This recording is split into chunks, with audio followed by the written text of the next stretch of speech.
আমাদের সামনে আজকের এই 3 দিন ব্যাপী বিশ্ব ইজতেমার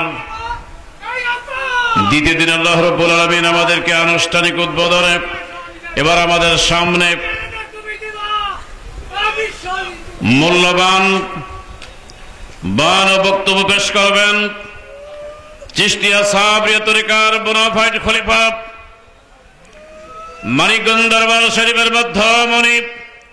শুধু তাই না, বিশ্ববাসীর সামনে চিশতিয়া সাবরিয়া তরিকার মধ্যমণি বিশ্ব ইজতেমার সফল আহ্বায়ক জনাব হযরতুল আল্লামা আলহাজ শেখুল হাদিস মুমতাজুল মুহাদ্দিসিন মুমতাজুল ফুকা ডক্টর মোহাম্মদ মঞ্জুর ইসলাম সিদ্দিকী শায়েখ ও মুর্শিদ মানিকগঞ্জ দরবার শরীফ এবার আমাদের সামনে তার মূল্যবান বয়ান পেশ করছেন। আমি আমার শায়েখকে মূল্যবান বয়ান রাখার জন্য বিনীত অনুরোধ পেশ করছি। নাহমাদুহু ওয়া নুসাল্লি আলা রাসূলিহিল কারীম, আম্মা বা'দ, ফাউযু বিল্লাহি মিনাশ শাইতানির রাজীম। বিসমিল্লাহির রহমানির রহিম। ওয়াল কাযিমিনাল গায়যা ওয়াল আফিনা আনিন নাস। সম্মানিত সুধী, সম্মানিত উলামা ইকরাম, সম্মানিত হাজিরিন, মুহিব্বিন, সালিকিন, মুরব্বী ইকরাম, আমার সমবয়সী বন্ধুরা, পর্দার আড়ালে মেয়েরা, এই নগণ্য বান্দার পক্ষ থেকে আন্তরিক মোবারকবাদ, সম্মান এবং শ্রদ্ধা জানাই। আসসালামু আলাইকুম ওয়া রাহমাতুল্লাহি ওয়া বারাকাতুহু। বেলা 2:30 বাজে, খিদা লাগাটাই তো স্বাভাবিক, জরুরি ঠিক কিনা? খাইতে হবে, অনেক দায়িত্ব, অনেক কর্তব্য আছে। যাদের পান খাওয়ার অভ্যাস তাদের খুব সমস্যা, পানের সময় চলে যাইতেছে। যারা হাঁটা চলাফেরা করতেছেন, মেহেরবানি করে সকলে একটি কথা লক্ষ্য করবেন, এই বিশাল এই আয়োজনের মধ্যে আপনার জন্য কি দরকার ছিল, কোন সময়টা, কোন কথাটা, এটা এই 3 দিনে আসার পরে যদি সময়টা অনর্থক যদি নষ্ট হয়, তাহলে ওই সময় আপনি আর পেলেন না। এই জন্যে এই আয়োজক যিনারা আছেন, এই ইজতেমার আয়োজন করছেন, তারা দায়ী না, এই জন্য আপনি দায়ী। আমি এখানকার যতটুকু সময় দেওয়ার দরকার সময় দেই। বাসার ভিতরে এখানে মাইক সেট করছি, প্রত্যেকটা কথা শুনি, আমি জানি, বুঝি, নিজে আমল করার চেষ্টা করি। আমার অনেক কথায় আপনারা হয়তো মনে করেন যে আমি হয়তো বলি। এবার দেখেন, উনি মাদ্রাসা লাইনে কতটুকু পড়ছেন সেটা তো অতটুকু জানা নাই, তবে জীবনের অনেক অভিজ্ঞতা ওনার আছে। আরবিতে একটা কথা আছে, তারা রাজুলান নাহিফা ফাতাজদিরিহি ওফি আসওয়াবিহি আসাদুম মাজিরুন। তুমি একটি মানুষকে দেখে কিছু ধারণা করতে পারো অমূলক, কিন্তু তুমি কি জানো না যে তার হাতের আস্তিনের মধ্যে, তার জামার মধ্যে শক্তিশালী একটা সিংহ লুকায়িত আছে। অনেকে মনে করি আজকে সময়টা একটু বেশি হয়ে গেল। একজন আসছেন, জুব্বা পরা না, ওনার কোট পরা, প্যান্ট পরা, ওনাকে দাঁড়া করাই দিলেন, কি কথা উনি বলবে? উনি এমন কথাটাই বলছে যে আপনার আমার জন্য খুব দরকার, প্রয়োজন ছিল, পাথেও ছিল। আমি বললে তো হবেই, বেশ ভালো কথা। ওনার বাস্তব জীবনের অভিজ্ঞতার আলোকে আজকে এমন কিছু কথা শুনলাম যেটা বিশ্ব ইজতেমার জন্য সার্থকতা বহন করবে। কাজে আপনি তো কাউকে বাহ্যিক চেহারা দেখে আপনি নির্বাচন করতে পারেন না, আমি নির্বাচন করতে পারি না। অনেক সময় আমি কথা বলি না, কিন্তু যিনারা মান্যবর ব্যক্তি, ওনাদের জবান থেকে যে কথাটা আসে, যে কারাতটা শুনি আমরা, যে হামনাত শুনি, গজল শুনি, বক্তব্য শুনি, এগুলোই হলো আমাদের প্রতিপাদ্য বিষয়। আমি বলবো সেটা না। ওনারা যা বলেন এটা আমারই ভাষা, ভাষা বলতে কি কথা বলে, এটি কি ভাষা? একজন বোবা মানুষ কথা বলতে পারে না, বোবা মানুষের ভাষা আছে না? আছে কিনা বলেন? বোবা মানুষ কথা বলতে পারে না, ভাষা কি নাই? কিভাবে ভাষা? তার ইশারা দিচ্ছে, ইঙ্গিত দিচ্ছে। এবং বোবা মানুষের এমন সেন্সেশন আমার নিজের চোখে দেখা, এইখানটা একটা আপনার অন্ধ ব্যক্তি চলে যান একটা লাঠি হাতে, লাঠি দিয়ে অন্ধ মানুষটা চলে যান, জীবনে উনি কোনোদিন খাদে পড়ে নাই, আর চোখ দুইটা যার আছে সেই জীবনে 3 বার গর্তের মধ্যে যা পড়ছে। ওর শিখে রাখুন, বোবা মানুষ তো আপনার আমার চেয়ে ভালো। অন্ধ মানুষ, কানা বললেন না, কানা বলা একটা হলো সেন্স, খারাপ সেন্স।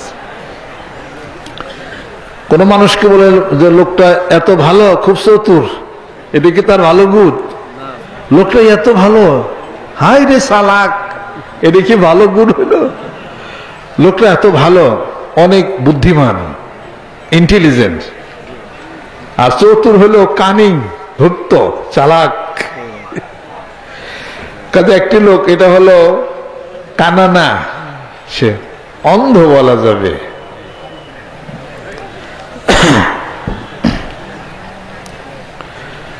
তাহলে অন্ধ মানুষ আমার চেয়ে ভালো, আপনার চেয়ে ভালো। ডক্টর তহা হোসেন উনি লিখছেন আল মুখতারাত আল খুসুমাত বাইনাল কাদিম আল জাদিদ, আমরা বিশ্ববিদ্যালয়ে পড়ছি। উনি অ্যাপথালমানিয়া রোগে 7 বছর বয়সে চোখের জ্যোতি হারায় ফেলেন। একটা মেয়েকে তিনি বললেন যে আমার তো চোখের জ্যোতি নাই, আমি তো পড়াশোনা করতে পারি না, আমার হাফেজ হওয়ার শখ, কে তুমি কি পারো যে আমাকে পড়বে আর আমি শুনবো, তাতে করে আমি শিক্ষা নিতে পারি, আমি আমার হেফজটা শেষ করতে পারি?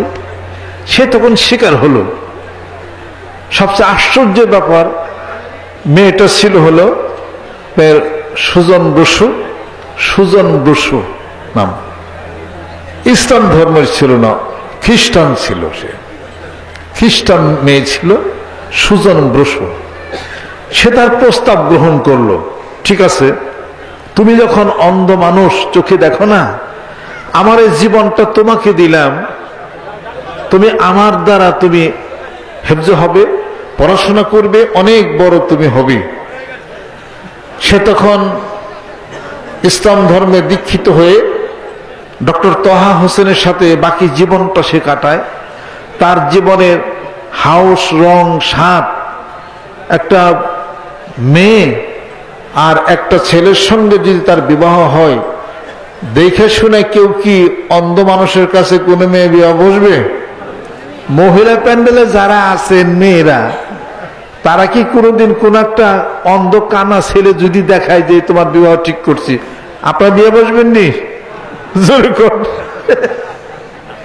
তাহলে সে তার জীবনটা দিয়া ডক্টর তহা হোসেনকে পড়তেন আর তিনি শুনতেন।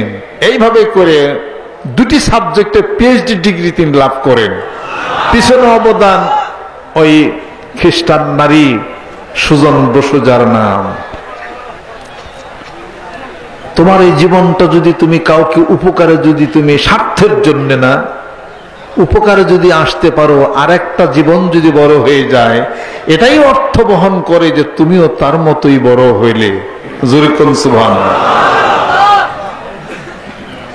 এই জন্যই আমি বলি, মানুষ মানুষের জন্যে, জীবন জীবনের জন্যে, একটু সহানুভূতি কি মানুষ পেতে পারে না? ও বন্ধু, মানুষ মানুষের জন্যে, জীবন জীবনের জন্যে। মানুষ মানুষের জন্য, জীবনে একবারে তো তোমার মতো মানুষ আরেকজন মানুষের জন্য হও না, তুমি কিসের কাজ করো? খালকের খেদমত করো, খালেক মিলবে। এই জন্য বলা হয় sacrifice is the name of Islam. উৎসর্গের নামই হলো ইসলাম। জীবনে যা তুমি তোমার জীবন থেকে যা কিছু তুমি দিতে পারো মানব কল্যাণের জন্য, তাই হলো ইসলাম। জোরুকুন সুবহানাল্লাহ। আল কাযিমিন আল গায়জ ওয়াল আফিন আনিন নাস লাইসা শাদীদ বিসুরা ইন্নামা শাদীদুল্লাযী ইয়ামলিকু নাফসাহু ইনদাল গযব।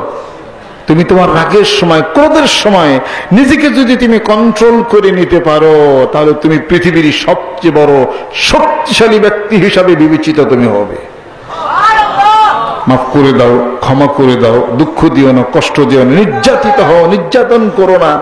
এগুলো হলো সব ধর্মে হলো মূল প্রতিপাদ্য বিষয়। এগুলো হলো তার তাত্ত্বিক অর্থ। Philosophy is the science of all sciences. দর্শন হলো সমস্ত বিজ্ঞানীর হলো বিজ্ঞান। আল্লাহ কাজেই সোজা হওয়ার কথা আল্লাহ পাক বলছেন, ইহদিনাস সিরাতাল মুস্তাকিম। বেকা হইও না, জীবনে যত বেকা হইবে সমস্ত বেকা আল্লাহ পাক একদিন, আল্লাহ পাক সমস্ত বেকা একদিন সোজা করবে। নিকাশের দায় করে খাড়া মারে বিরিয়া তোষের কোরা। নিকাশের দায় করে খাড়া মারে বিরিয়া তোষের কোরা। সোজা করবে বেকা তারা সোজা করবে, বেকা তারা সব সোজা করবে আতসের কুড়া ময়রা। এখনো সোজা হও না, খালি সূরা ফাতিহা ফেলে পড়লাম আলহামদুলিল্লাহি রাব্বিল আলামিন আর রহমান রহিম ওয়ালাদ-দাল্লিন। রাকাত শেষ, নামাজ শেষ। দাবুর ডুবে 4-5টা সিজদা দিয়ে সেরা পেঁয়াজের হিসাব করতে যায়। অর্থ কি আল্লাহ পাক? অর্থই তো বুঝলাম না। রব শব্দ ব্যবহার করছেন আল্লাহ পাক, তার মানে তোমার পালন কর্তা রব আল্লাহ। তোমার খাওয়া পড়া শিক্ষা চিকিৎসা বাসস্থান যা কিছু দুঃখ কষ্ট সবকিছু তোমাকে দিছে। তুমি কি খেয়াল করো না? এই শীতের দিনে ল্যাপ নিয়ে আসো, এই ল্যাপের তুলে বানাইছে কে? এই জন্য আল্লাহর রব। তোমার বেটনেস, তোমার এই শ্বাস প্রশ্বাস এক্সপানশন হচ্ছে তোমার হার্টের মধ্যে দিয়ে। Heart is divided into 4 parts, right atrium, right ventricle and left atrium and left ventricle. Left ভেন্ট্রিকলের মধ্যে এই যে এক্সপানশন হচ্ছে, রক্ত ছাড়তাছ নিতাছ, এটার পিছনে কাজ করে কে? এটার পিছনে কাজ করে অনন্ত শূন্যতার উপরে 9,30,00,000 মাইল দূরে আল্লাহ পাক সূর্যকে একটা সঠিক অবস্থানে দাঁড় করায় রাখলেন। সূর্য যদি তার অবস্থান থেকে একটু আগায়া যদি আসতো, গোটা বিশ্ব পৃথিবী জ্বলে পুরো ছারখার হয়ে যেত। আবার একটু পিছনে যদি চলে যেত, গোটা বিশ্ব পৃথিবী বরফে ঢাকা পড়ে যেত। আল্লাহ রাব্বুল আলামিন বলতেছেন, আমি আল্লাহ পাক সূর্যের সাইক্লিক অর্ডারটাকে আমি ঠিক রেখে সঠিক অবস্থানের মধ্যে দাঁড় করে রেখে ফটোসিনথেসিস ট্রান্সমিশন আমি তৈরি করলাম। আর ওই সূর্যের আলো গাছের মধ্যে পড়ে, গাছে অক্সিজেন তৈরি হয়। ওই অক্সিজেন শূন্যতার মধ্যে থাকে, বাতাস দিয়া ডাইলেশন করে তোমার নাকের মধ্যে ঢুকাইয়া, রক্তের মধ্যে অক্সিজেন আমি ঢুকাইয়া রক্তটাকে পিউরিফাই করলাম। রক্ত যদি অক্সিজেন যদি ফেল করে, লাঞ্চের মধ্যে পানি ঢুকে যায়, শ্বাস নিঃশ্বাস বেড়ে যায়। এই জন্য ডাক্তাররা ফ্লুলাক খাইবার কয় তাড়াতাড়ি, ফ্লুলাক ইঞ্জেকশন দেয় তাড়াতাড়ি। ফ্লুলাক ইঞ্জেকশন দেয়, আবার ওদিক দিয়ে কি করে ল্যাসিক্স কি করে ইঞ্জেকশন বা স্পাইরোমেট খাওয়া, এগুলো করলে তাড়াতাড়ি সে রিলিফ পায় আর কি, অক্সিজেন দেয় তাড়াতাড়ি। আল্লাহ পাক বলেন অক্সিজেন বানাইছে কে? হিসাব পত্র করতে হবে। অর্থাৎ এই জন্য আল্লাহ রব। আলহামদুলিল্লাহ রব্বিল আলামিন। জুরিকুন সুবহানাল্লাহ। ইহদিনাস সিরাতাল মুস্তাকিম। সরল সঠিক পূর্ণ পন্থা মোদের দাওগো বলি, চালাও সে পথে যে পথে তোমার প্রিয়জন গেছে চলি, যে পথে তোমার চির অভিশাপ, যে পথে তোমার চির ভ্রান্তি পরিতাপ। হে মহাচালক, মোদের কখনো করুণা সে পদগামী। এই পৃথিবীর যত চাওয়া পাওয়া সব সূরা আল ফাতিহার মধ্যে আল্লাহ পাক বর্ণনা করে দিয়েছেন। জুরিকুম সুবহানাল্লাহ। আল্লাহ পাক জানি কবুল করে নেন। কাজে আমি মনে করি আলেম ওলামা যেনার বক্তব্য দিতেছেন, কত জ্ঞান, কত কিছু জানার বহর, কে কোনটা জীবনের বাস্তব অভিজ্ঞতার জীবনে আলো থেকে কোনটা জানলো, ওইটা আপনি নিয়ে নেন, ওইটা আপনি গ্রহণ করুন। ওইটা এখানে মহৎ ব্যক্তিজনের সমারোহ ঘটতেছে, অনেক জ্ঞানী গুণীজন এখানে আসেন, কিছু সুযোগ দেই, অল্প সময় হলো, ওনারা জ্ঞান বিতরণ করেন, জ্ঞান বিক্রি করে যান। আপনার উচিত, আমাদের উচিত জ্ঞান। জোরে কোন সুবহানাল্লাহ। মধুর মধ্যে শুধু গুড়ের উপাদান আছে নাকি? মধুর মধ্যে কি আছে? যে সমস্ত বস্তুর মধ্যে ক্যালসিয়াম আছে, মধুর মধ্যে ক্যালসিয়াম আছে, পটাশিয়াম আছে।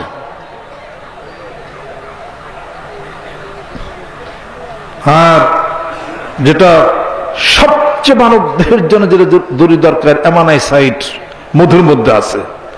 মানুষের পুরা এই যে ডিজেনারেটিভ ডিস্ক ডিজিজ হয়, তার লাম্বার গুড়ির মধ্যে, ডিস্কের মধ্যে তার সমস্যা হয়, ডিজেনারেটিভ হয়। মধু খেলে এটা আর হবে না, মানজা বিষ, পিঠ বিষ, উঠবার পারি না, মধু খাও মিয়া,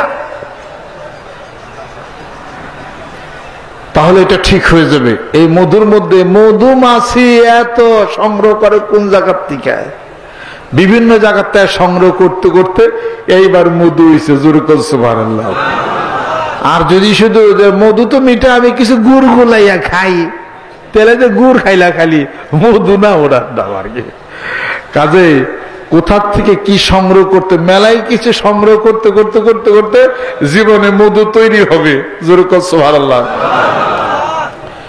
কাজে আমরা ছোট মানুষ, এত ইলম কালাম, এত বিদ্যা বুদ্ধি কিছু নাই, আমরা জীবন ভরে খালি সংগ্রহ করছি, কিছু কিছু সংগ্রহ করতে করতে আমরা এই পর্যন্ত আসছি। আমি তখন ছোট, ওই আলিয়া মাদ্রাসায় আমি পড়াশোনা করি কৃষ্ণদের থেকে, তখন তো গাড়ি টাড়ি আমাদের ছিল না, ওই চক দিয়ে হাইটে আসতেছি আমি, এমন সময় লুঙ্গি পরেছিল, ওই চকে হাঁটতে হাঁটতে লুঙ্গি আবার কদ্দুর গেছে খুইলা, আমি তো লুঙ্গির একটু পইরে লই, হাতে আবার ব্যাগ আছে একটা। পরে এদিক দিয়ে দেখি যে এক লোক যায়, অনেক বড় বাবরি, হাতে সিমটা, লাল শালো পরা। আমি রোডের পূব পারে দাঁড়াইছি, এই রাস্তার পূব পারে, উনি এখন পশ্চিম পার দিয়ে পারি হয়ে যায়, উনি এখন এসে দাঁড়াইলে এখন আর যায় না।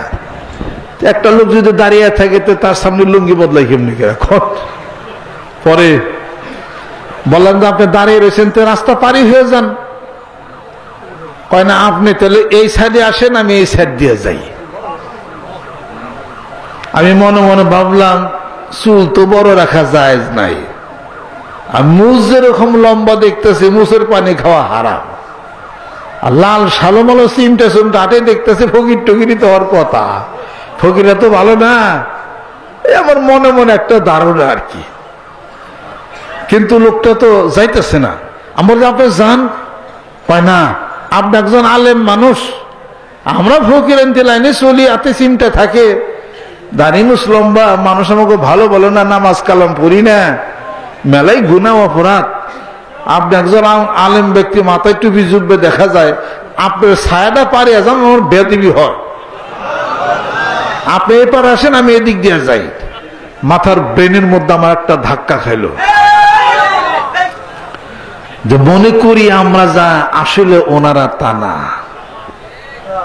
আসলে তো ভালো মনের মানুষ সকল আছে পৃথিবীর বুকে।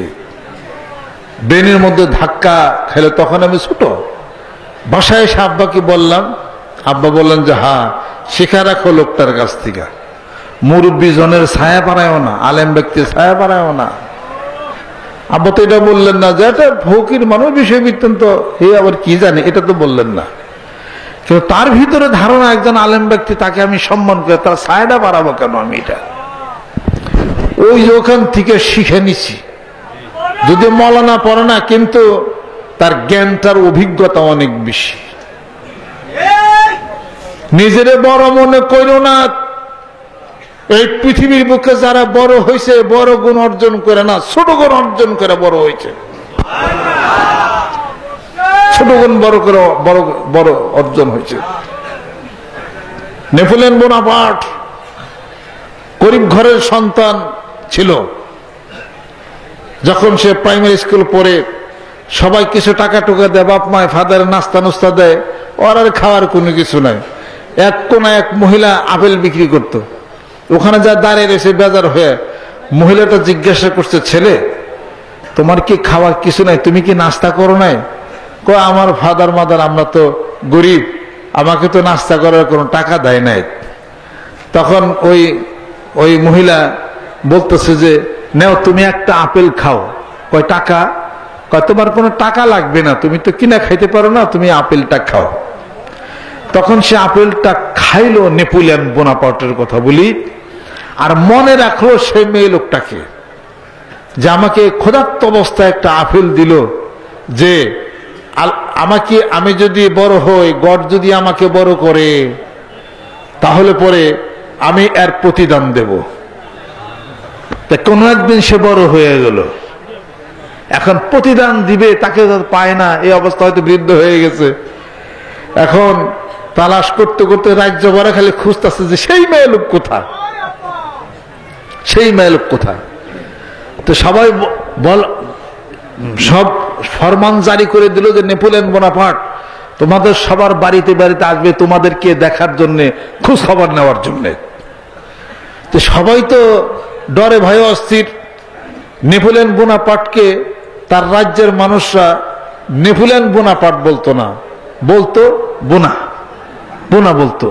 এই বোনা আসলো, বোনা আসলো, বোনা আসতে পারে বুঝতো যে ওই সেনাপতি নেপোলিয়ন বোনাপার্ট আসতেছে।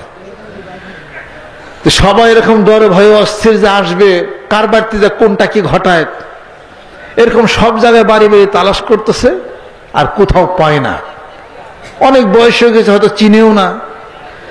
এখন সে বলতেছে যে আমি ছোটবেলায় আমাকে একটা মহিলা মা বোন আমাকে একটা আপেল দিছিল, আমি যখন ক্ষুধার্ত অবস্থায় ছিলাম, গরিব ঘরের সন্তান ছিলাম, আমি তাকে তালাশ করতেছি, সে কোথায়। সে এমন ডরাইছে যে আমার পাইলে বোধহয় মারিয়ে ফেলাইব। ঘরের মধ্যে যায় জানলা দরজা আটকে চুপ করবে, সে কাঁদতেছে। পরে পরে দরজা খুলছে, খোলার পরে দেখে যে নেপোলিয়ন বোনাপার্ট। তুমি কি সেই যে আমাকে ক্ষুধার্ত অবস্থায়, আমি গরিব ঘরের সন্তান ছিলাম, আমাকে একটা আপেল দিছিলা? কয় হ্যাঁ আমি সেই। তখন বলল যে আমি আমার জীবনে কিছুই তোমাকে দিতে পারবো না, আমি অনেক বড় হয়েছি, আমার ইচ্ছা যে আমাকে যে ক্ষুধা অবস্থায় যে আমাকে একটা আপেল দিল, আমি তার প্রতিদান দেওয়ার জন্য আসছি, তোমার কি দরকার, তোমাকে সব কিছু আমি করে দেব। সে মহিলাটা বলল বাবা কিছুই দেওয়া লাগবে না, তুমি যে তোমার মতো একটা মানুষ যে আমাকে স্মরণ করছে, আমার কিছুই দরকার এবং কিছুই প্রয়োজন নাই। একটা আপেলের ঋণ পরিশোধ করলো নেপোলিয়ন বোনাপার্ট।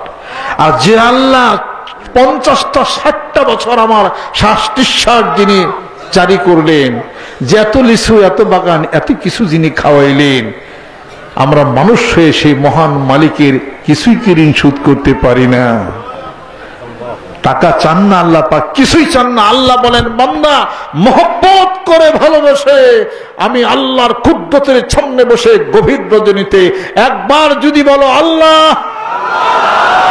আল্লাহ রাব্বুল আলামিন বলতেছেন বান্দারে আমার কুদরতে তো গরিব হয়ে যায়, আমি আমার ক্ষমার 10টি হাতকে তোর দিকে বাড়িয়ে দিই। আনা জালিল সুম্মান যাকারানি, আমার বান্দা যখন আমাকে ডাকে আমি আল্লাহ তার সামনে কুদরতি ভাবে হাজির হয়ে যায়। এই জন্য আল্লাহরে ডাকি, জোরে কোন সুবহানাল্লাহ। আল্লাহ পাক জানি কবুল করে নেন। শিক্ষার অনেক জিনিস আছে, আপনি শিখতে পারেন, কাউকে ফলো করবেন সেটা হলো পরের কথা। কাউকে ফলো করবেন মানদণ্ড হলো কোরআন এবং হাদিস শরীফ। হাদিস শরীফের মাধ্যমে আসলে ফলো করা যাবে, কিন্তু তার কারোর বাস্তব জীবনের অভিজ্ঞতার যে আলো, এই অভিজ্ঞতার আলোর থেকে অনেক কিছু জানতে, অনেক কিছু বুঝতে পারি। আল্লাহ পাক যেন কবুল করে নেন, রহমত বরকত আল্লাহ পাক যেন আমাদেরকে যেন নাজিল করে দেন। কাজে বিজ্ঞ ব্যক্তিত্ব, মহৎ ব্যক্তিত্ব, ওলামা একরাম, ওলামায়ে দ্বীন, আরো অনেক মহৎ ব্যক্তিত্বের এখানে সমাগম এখানে হয়েছে। আমার অনেক কিছু জানার আছে, অনেক কিছু বোঝার আছে।